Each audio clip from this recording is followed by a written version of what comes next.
আসসালামু আলাইকুম সম্মানিত কোম্পানিগঞ্জ বাসিন্দারা, কেমন আছেন আপনারা সবাই? আশা করি সবাই ভালো নাই, মোটামুটি সবাই একটু পানিবন্দী হয়ে আছি। প্রিয় দর্শক শ্রোতা, আমরা আজকে এসেছি যে রিক্সাওয়ালার দোকান বলে এই জায়গাটা অনেকটাই ভাইরাল ভাইরাল জায়গা। আমরা ইতিমধ্যে যে জবে থেকে আমাদের কোম্পানিগঞ্জে বৃষ্টির কারণে জলাবদ্ধতা সৃষ্টি হয়েছে, তো সেই টাইম থেকে আমরা দেখতেছি আসলে এই যে আমার পিছনে যে বাঁধটি দেখতে পাচ্ছেন রিক্সাওয়ালার দোকান বলেন, ওই বাঁধটার কারণেই নাকি কোম্পানিগঞ্জে অনেকটাই জলাবদ্ধতা সৃষ্টি হয়েছে, পানি সঠিকভাবে নিষ্কাশন হওয়ার না কারণে।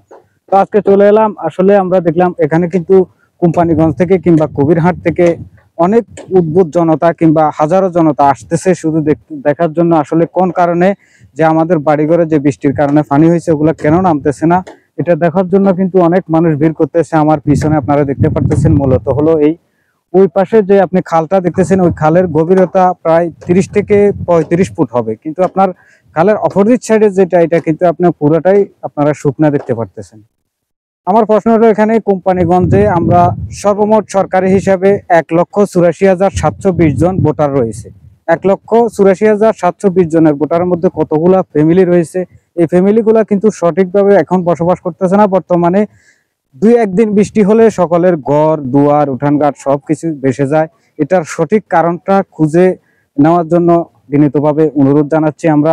আজকে আপনারা দেখতে পাচ্ছেন এখানটায় 3টা পাইপ লাগানো হয়েছে। এই পাইপ দিয়ে যে পানি নিষ্কাশন হচ্ছে কিংবা এই পানি নামতেছে, ওইটা আমার মনে হয় 2028 সালে যে আমরা যে আমাদের বাড়িঘরে যে পানি জমে আছে ওইটা 2028 সালের মধ্যে নিষ্কাশন হবে কিনা সেটা আসলে আমার অনেকটাই অজানা।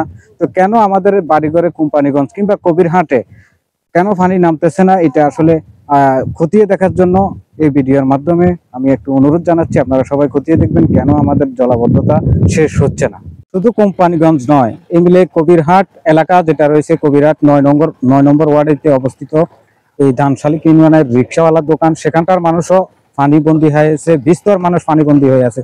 সবাই কিন্তু কারণটা মনে করতেছে আমার পিছনে যে বাঁধটা দেখতেছেন এই বাঁধটার কারণ, কিন্তু এখানে আসার পর স্থানীয় বাসিন্দারা জানান যে এই বাঁধটা আসলে সঠিক পানি নিষ্কাশন কিংবা সেদিকে পানি বন্দী হওয়ার সঠিক কারণ নয়। কারণ আরেকটা খাল রয়েছে চাপরাশি খাল, ওটাকে সংস্কার করার আবেদন জানাচ্ছে। যে আমার পিছনে যে খালটি দেখতে পাচ্ছেন এই খালটি হলো এলাহি খাল নামে পরিচিত রয়েছে।